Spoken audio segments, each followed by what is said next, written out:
They're doing something. Just not us.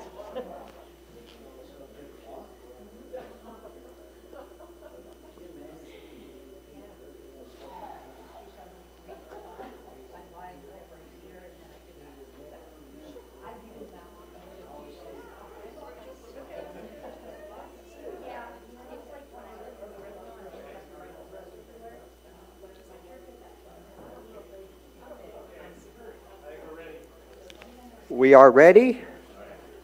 All right. Ready to go? Yes. And David, welcome back there. All right. We shall continue with sacred gifts and holy gatherings. Lesson 7, the midway point. All right. An unfaithful bride. Not anything anyone would wish for. So we're in the middle of January here, part 2, 4 weddings and a funeral, the unfaithful bride from Hosea. Like Song of Solomon, Hosea, tends to be one of those books you're reading when you're reading through the Bible in a year. You read Hosea. That's about it. Next 2 weeks, Wedding in Cana, Death of a Friend. I look forward to easy classes, easy. We all know John, don't we? And you can participate because we're the Wedding in Cana and then, of course, Death of Lazarus. So, here's that saying, when people cease to worship God, they worship the things God created. Would most people agree with that? Well, that's the way Romans says it. You mean that? Yes. Yes. There's an innate desire to worship something. And if you're not worshiping God, you'll worship the things He created. There was the golden calf. God didn't create the golden calf, but He created the gold. God didn't create the wooden idol, but He created the wood from which it was created. So the people of the past, exchanged the truth of God for a lie and worshipped and served created things rather than the Creator, who is forever praised. Amen. That's from the NIV. So a little bit about Hosea. Of course, one of the minor prophets. The first of the minor prophets, there are 12 of them.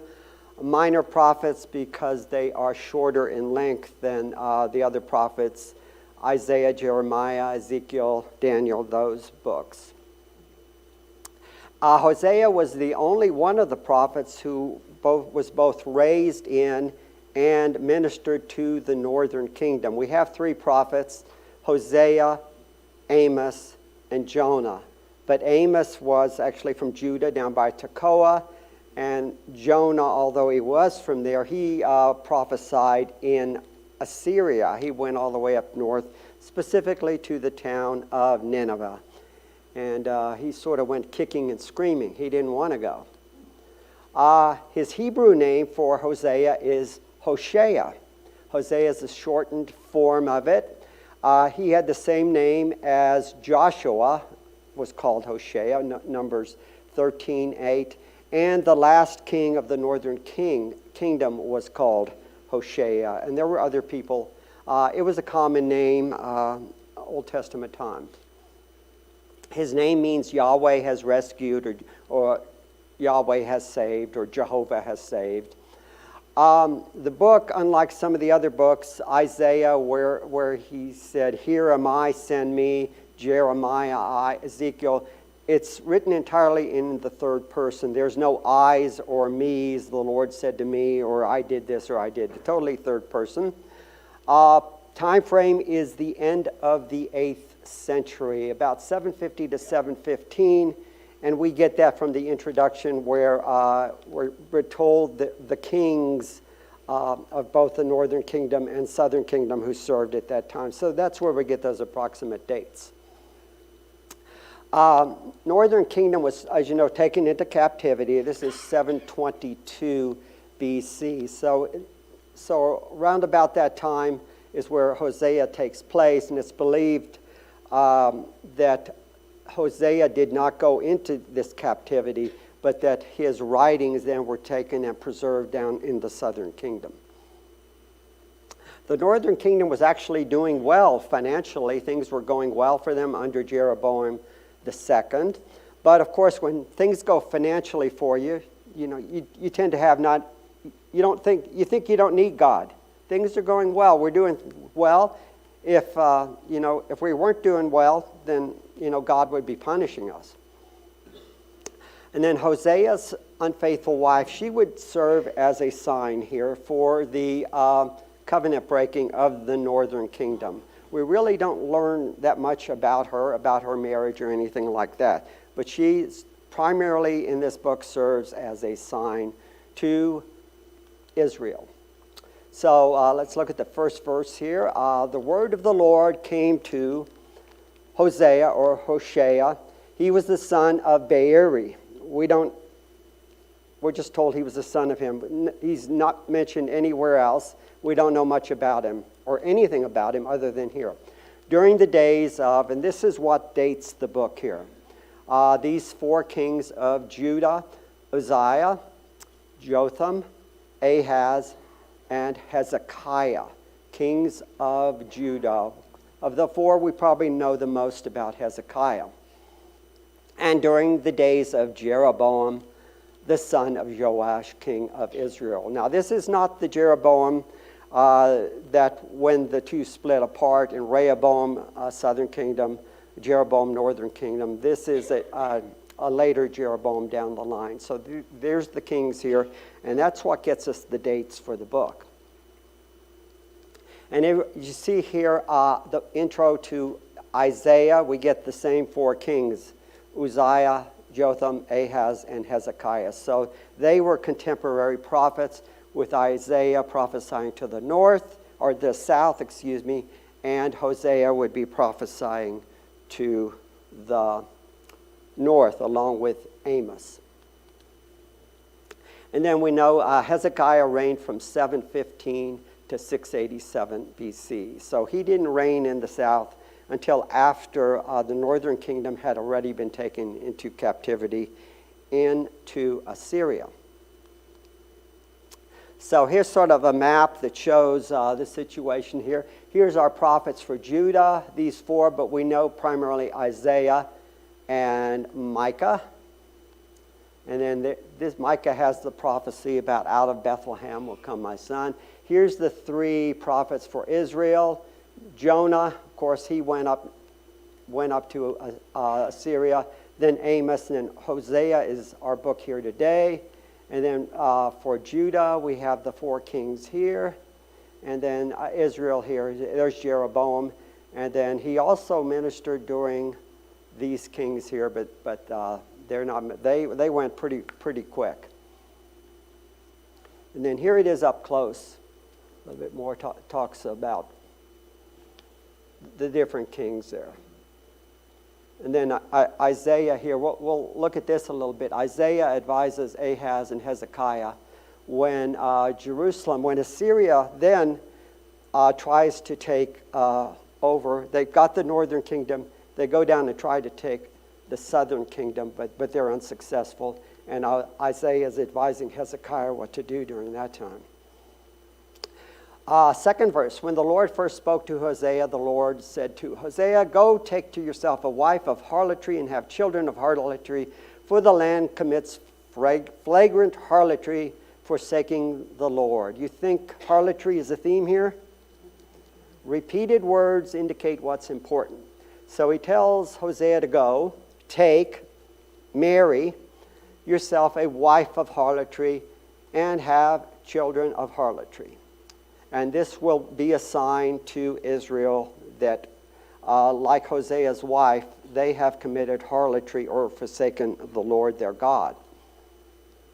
Now, there's a little difference of opinion among the different versions of the Bible on what she was: wife of harlotry, wife of whoredom, an adulterous wife. Well, that would indicate that she'd been married before if she was adulterous, or maybe indicates that she will be adulterous. A promiscuous woman, have children with her, or a prostitute.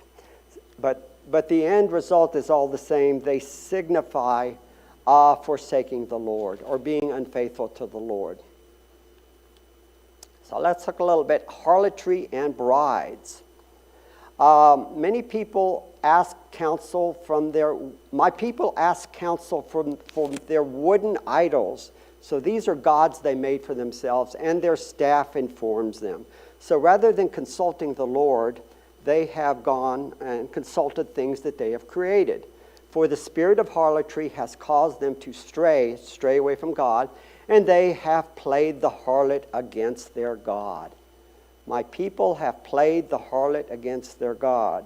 So if you take Hosea as representing the Lord their God, then his wife, we haven't named her yet, then will portray the people who is committing harlotry. She commits harlotry against her husband in the same way that Israel has committed harlotry against their husband. If you look at God as the husband and Israel as the wife. You ask yourself, what was Hosea thinking all this time? You know, We'll get in. surely that couldn't be right. Yes. What lengths did Isaiah and Rebekah and Isaac go to get wives for their sons? Hundreds of miles. Esau married women of the land, Hittites, and that really riled Rebekah, so she made sure he did not marry one of those women. And this is what God says. Since you men are committing harlotry by not worshiping me, this is how I'm going to treat your daughters who are harlots. I will not punish your daughters when they play the harlot.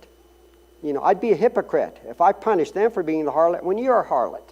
Or your brides when they commit adultery. For the men themselves go apart with harlots and offer sacrifices with temple prostitutes. Not authorized by God. There were no prostitutes in the temple, or there weren't supposed to be. So he went. But Lord, that's not the kind of woman I want to marry. My father, I mean, what would my parents say? He went. He took Gomer, the daughter of Diblaim, and she conceived and bore him a son. So we don't have the problem with Gomer that we had with Sarah, that we had with Rebekah, that we had with Rachel. So right away. So as you were saying, what would Beeri think about Hosea marrying this woman? Diblaim? Hey, my daughter is marrying a prophet. He will turn her around. Let's celebrate. We're not told the previous lessons. Gomer, did she have lovely eyes? Did she have a beautiful figure? Were her sandaled feet really looking good? We're not told anything about Gomer. We're not told anything about Hosea. How old is he? You know, we talked about the big age disparity between Rachel and Jacob. We're not told anything here. But that's not the point we're making. This marriage is just a sign to the people of Israel. But still, Hosea married her. He had 3 children. And you got to think, those are his children. He loves his children. You got to think that he loved his children. Gomer means completion. Completion. There were 2 other people in the Bible besides this woman that were named Gomer, and they were both male. One of them, much earlier, Gomer was a grandson of Noah through Japheth. And then we also have Magog there. We'll look at that later. And Javan. Javan was, the Europeans descended from Javan. And then there's also Gomer in the book of Ezekiel. Gomer and his hordes, Beth Togarth, from othermost parts of the earth, with all his hordes, many peoples are with you. And that same passage mentions Gog and Magog. Gog was from the land of Magog. So those 2 descendants are mentioned in the book of Ezekiel. So, prophetic signs. Think of them as living parables. Remember in the New Testament, Jesus told parables. These are simple stories with a meaning. Here we've got some living parables. These are things, strange things, that these prophets did. And then the people said, why did you do that? And then he could tell the story. Like a living diorama. Yes. Some of these are Jeremiah's hidden loincloth. Jeremiah was told to purchase a new loincloth and wear it. And then he was told, go all the way up to the Euphrates, go up there by a rock and bury your loincloth. So he did that, head back home. Sometime later, he tells him, go get your loincloth. So he goes back up, digs it up, and it's ruined. It's spoiled. And he said, in the same way that this loincloth is spoiled, so are you spoiled. Loincloth is worn close to your body, around your waist. He says, as you, Israel, are around my waist, God's waist, you have become spoiled. The potter and the clay, you mentioned that last week. Yes. Tells Jeremiah, go look at the potter. The potter's doing that. He makes a mistake. No problem. He just puts it together and starts all over again. The mistake, Israel, so God starts over with them. Isaiah was told to walk around barefoot and naked for 3 years. I hope it was warm, and I guess that toughened up his feet. Ezekiel told to lie on his side for 390 days. Well, not the full time, because he was told to do other stuff, but for 390 days. And then this is probably the saddest one of all. Ezekiel's wife. You think what Gomer did was sad? Or what Hosea did? What about Ezekiel? Let's look at Jeremiah. God told him, don't you get married. Don't have children. Don't you do it. Why? You shall not take a wife, nor shall you have sons or daughters in this place. Do it for your own good. If you do, they're going to die of deadly diseases. They won't be lamented. They won't be buried. They shall be as dung on the surface of the ground. They shall perish by sword and famine. So he warns them, don't get married. That's what's going to happen. What about Ezekiel? I will take your wife. Instead of Ezekiel, take a wife, I'm going to take your wife, Ezekiel.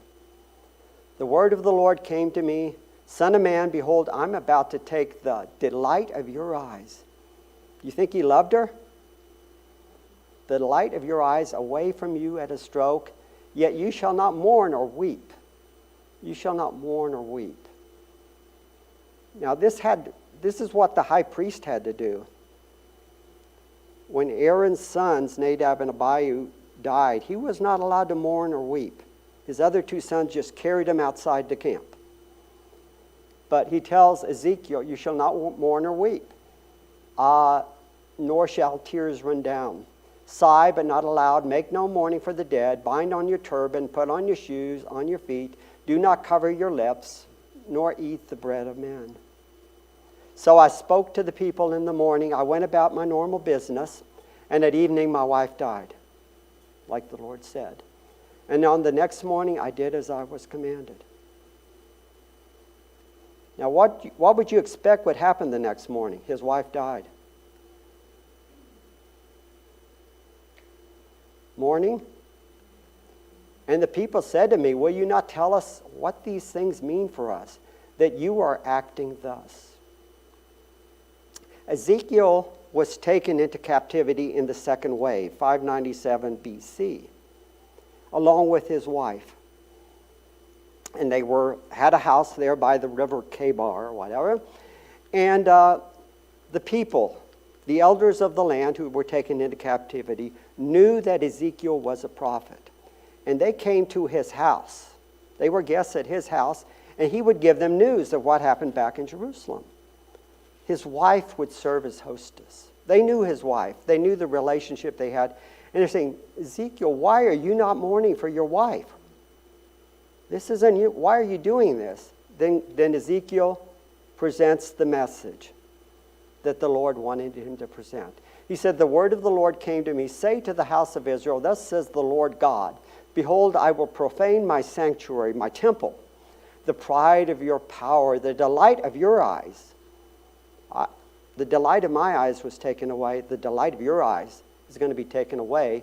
Your sons and your daughters that weren't taken into captivity, they're going to die by the sword. And you shall do as I have done. You shall not cover your lips, nor eat the bread of men. Your turbans shall be on your heads, and your shoes on your feet. Nor shall you mourn or weep, but you shall rot away in your iniquities and groan to one another. Thus shall Ezekiel be a sign unto you. Signs. So not eating the bread of men is that he was to deny himself of food. Fasting. Yeah. Signs. Next two lessons in John, we're going to be talking about signs. We're going to be looking at the first and the seventh of the signs in John. Isaiah's sons' strange names. Isaiah was also turned to name his sons strange. Shear Yashub, your son. This is a prophecy to Judah. Means a remnant shall return. You're going to go into captivity, but a remnant will turn. And then this is to Isaiah. This is a prophecy to the northern kingdom. He says, take a large tablet and write on it in Hebrew, belonging to Mahar Shalal Hashbaz. You want to call him in for dinner? This is the largest proper name in the Bible. Then you shall get reliable witnesses, Uriah the priest, and then Zechariah, to attest. And I went to the prophetess. His wife is a prophetess. And she conceived and bore a son. Then the Lord said to me, call his name Mahar Shalal Shashbaz. So when he wrote those names on the tablet, his son hadn't even been born yet.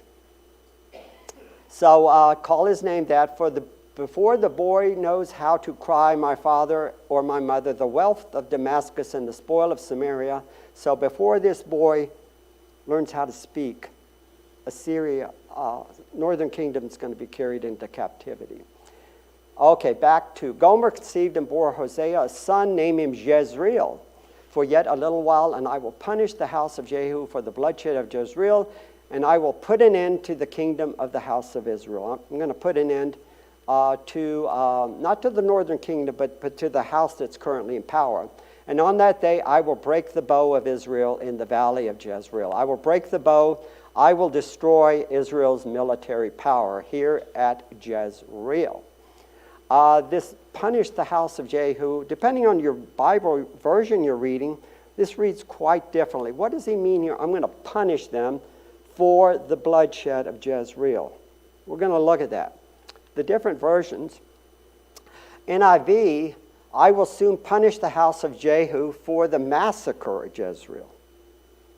So there's a massacre and the house is going to be punished. Name the child Jezreel. For I'm about to punish King Jehu's dynasty to avenge the murders he committed at Jezreel. Sounds like he committed some murders. That's what it sounds like. NLT, paraphrase. Be careful on paraphrases. And then CSB. This is a word for word, Christian Standard Bible. Name him Jezreel, for in a little while I will bring the bloodshed of Jezreel on the house of Jehu. So the bloodshed that occurred there is going to happen here, but he doesn't say that Jehu did anything wrong. So, what was the bloodshed of Jezreel? Who ordered it and why? Who were the victims? Did Jehu commit murder? Did Elijah commit murder when he killed the prophets of Baal? Was that a massacre? So this is the aftermath. So we're going to answer those questions. We'll take several slides. The Lord said to Jehu, because you have done well in executing what is right in my eyes, and have done to the house of Ahab according to all that was in my heart. Your sons to the fourth generation will sit on the throne of Israel. Who ordered it? The Lord. Who were the victims? House of Ahab, including Jezebel. And said that the only thing that the dogs wouldn't eat was the Palms of her hand. Yes. So, the Lord ordered it. Ahab were the victims. Here's a slide here. Okay, so this is the house of Jehu right here. And remember what he said? To the fourth generation, your sons will sit on the throne. There they are. Oh, by the way, these numbers here, these are the different dynasties of the northern kingdom. The southern kingdom, although it lasted about 130 years longer, one dynasty, keeping with God's promise to David that he would always have someone on the throne.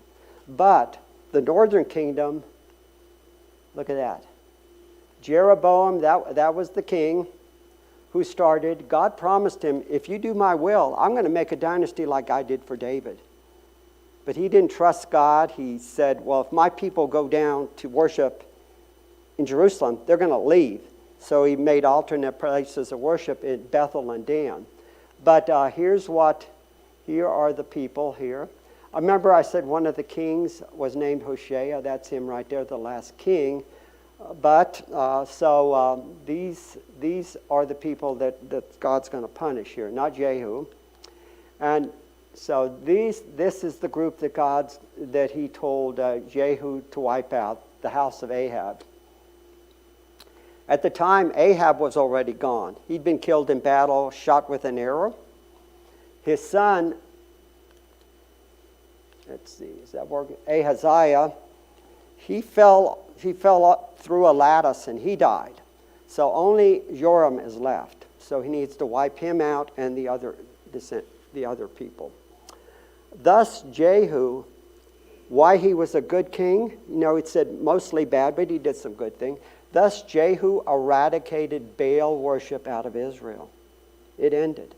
However, as for the sins of Jeroboam, the son of Nebat, that's that first king, which he made Israel sin, that's by setting up alternate places of worship there in Bethel and Dan. From these Jehu did not depart, even the golden calves that were at Bethel and that were at Dan. So he got rid of Baal worship, but he did not get rid of those golden calves at Bethel and Dan. So let's do the bloodshed here. How many people died? Elijah, 400 prophets died there. Is it more or less than that? So after Elijah defeated the prophets of Baal on Mount Carmel, the Lord commissioned them to anoint Jehu as king of Israel. This is one of those instances where God is asking a prophet to anoint another person not related to the person reigning, like God asked Samson to go and anoint David as king, even though he was not a son of Saul. So he commissioned him to anoint Jehu. Jehu was the captain of the army of Joram. He's the king of Israel at this time, and he's the son of Ahab, who's dead, and Jezebel, who is still alive. And Jehu is his captain, Joram, and he's fighting the Arameans, the Syrians at Ramoth Gilead. And these are the same Syrians that shot Ahab with an arrow. But Elijah doesn't get around to doing it. So he's taken up in that chariot or whatever, and then Elisha then has the mantle, and he's supposed to do that, but even he doesn't do it, so he sends a son of one of the prophets to go and do it, to go to Ramoth Gilead and then anoint Jehu as king. So he goes there, pulls him aside and tells him what he's to do. He instructs Jehu to totally annihilate the entire house of Ahab, everyone. And then here's the reason why the bloodshed at Jezreel. Why? Because Ahab's house murdered the Lord's prophets. Payback. They also murdered an innocent man who didn't want to sell him his vineyard. And that was orchestrated by Jezebel. So Joram, in this battle, like his father, he's injured at this battle, but he doesn't die. So he flees back home where his mom is, to Jezreel to recover from his wounds. And while there, he's joined by his nephew, King Ahaziah of Judah. So what does that tell you? The two houses are related, Israel and Judah. So he comes there, King Ahaziah comes to Judah, of Judah comes there. Turns out to be a bad idea for him. When Jehu learned that Ahab's son Joram had fled to Jezreel, he goes to Jezreel to carry out the Lord's command. So when Jehu comes, Joram asks if he comes in peace.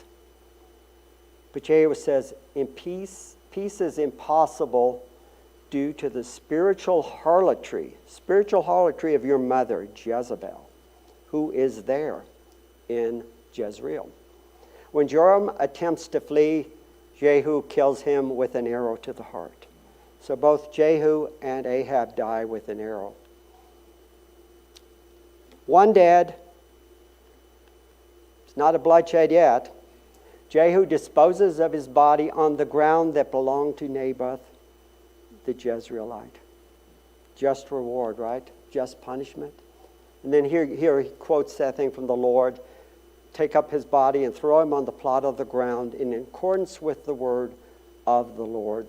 The Lord prophesied, where Naboth's blood was shed, the blood of Ahab's line will be shed.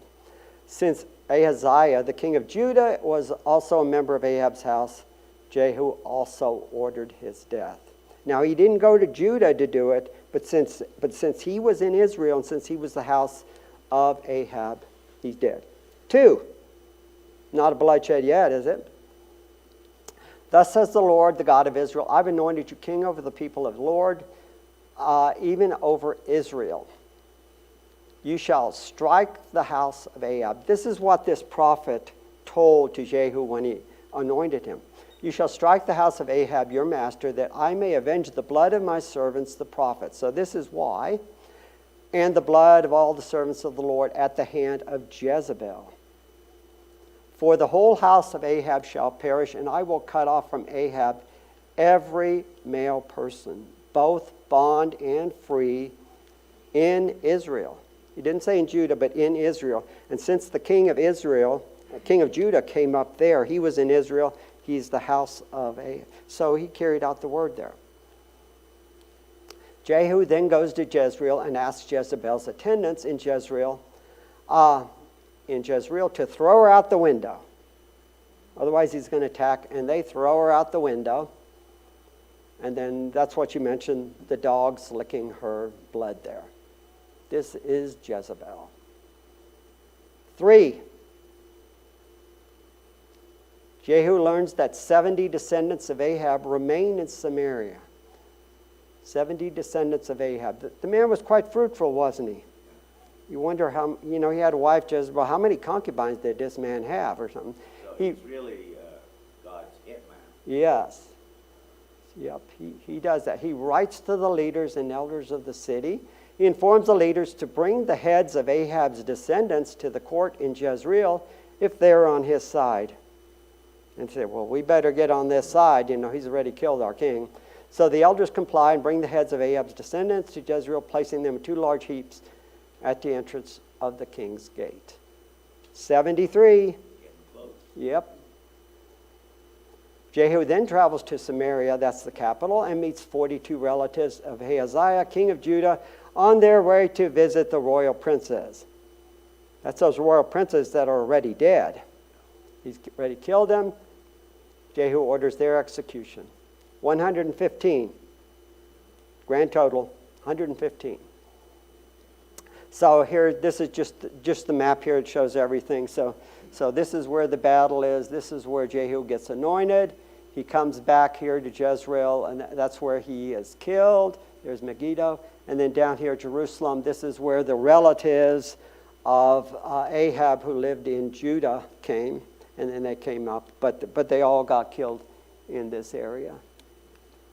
And there's what it looks like today. There's the valley of Jezreel.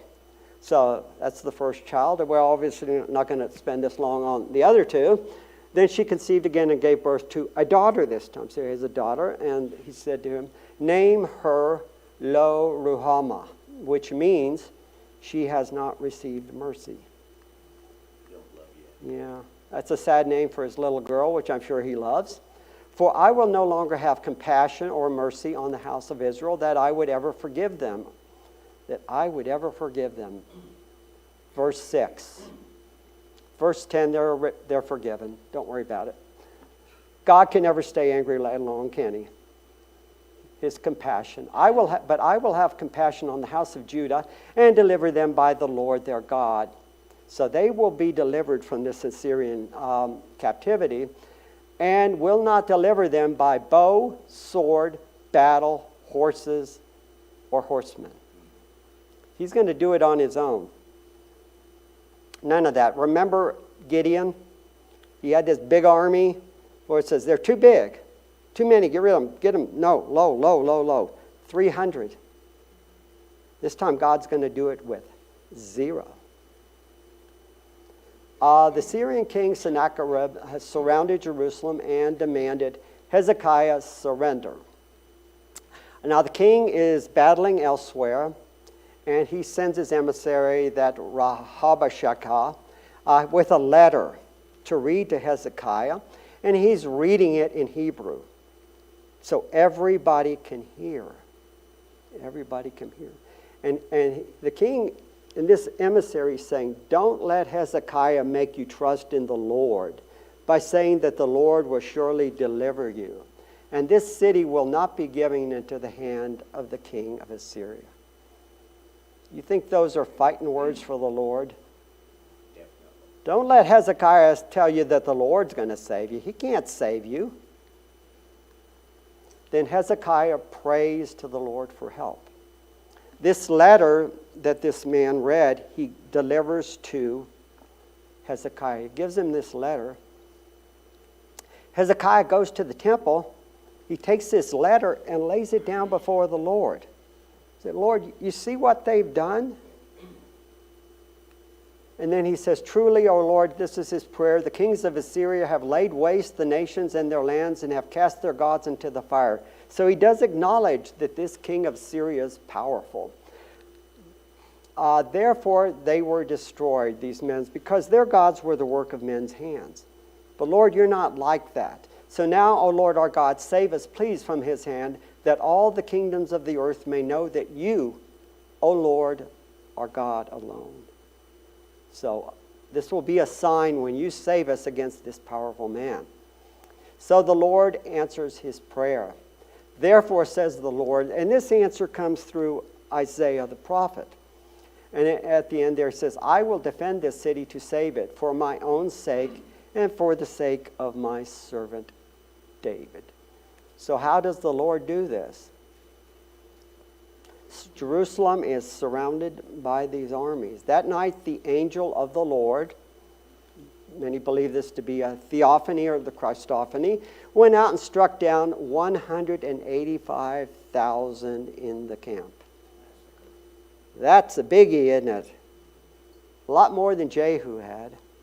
So that happened. Then he goes back, and then he's murdered by his son. So there's a third child here. This is a son, and the Lord said, name him Lo-Ami, for you are not my people, and I am not your God. Not my people. That's caused some commentators, well, maybe she committed adultery. Maybe this third son is not his child, not my people, since that means not my people. Now we get to a good part here. Yet the number of the sons of Israel would be like the sand of the sea, which cannot be measured or numbered. Think of God's promise to Abraham. And in the place where it is said, you are not my people, it will be said, you are my people. You are the sons of the living soul. So there's going to be a time when you will be the sons of God again. And the sons of Judah and the sons of Israel will be gathered together, and they will appoint for themselves one leader, and they will go up from the land, for great will be the day in Jezreel. So things are turning around here.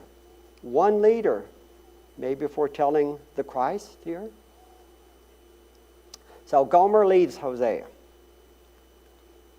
The Lord tells him, get her back. Then the Lord said to me, go again, love a woman who is loved by her husband. So she went to somebody else. Yet an adulteress, even as the Lord loves the sons of Israel, though they turn to other gods and they love raisin cakes. So go take her back as I'm going to take back my people. So I bought her, paid for myself, 15 shekels of silver and a homer and a half of barley. That's a strange combination, isn't it? Maybe that's all the silver he had, so he throws that in. So 15 shekels of silver. So that's not quite the bride price, but she's pre-owned, right? Yeah. Get a deal. Then I said to her, it's not going to be like it was. She's on probation here. You shall stay with me for many days. You shall not play the harlot anymore, nor shall you have a man. So I will also be toward you. You shall not sleep with another man. I'm not even going to sleep with you. I'm going to marry you, but we're not going to be intimate. For the sons of Israel will remain for many days without king or prince, without sacrifice or sacred pillar, and without ephod or household idols. They're going to be going into captivity. They will not have a king. Afterward, the sons of Israel will return and seek the Lord their God and David their king, and they will come trembling to the Lord and to his goodness in the last days. I think Israel here is just a term here also for Judah, because Judah is the one who comes back, and this is like the 70 years that they will be without their temple. So they will come back. The remnant will return.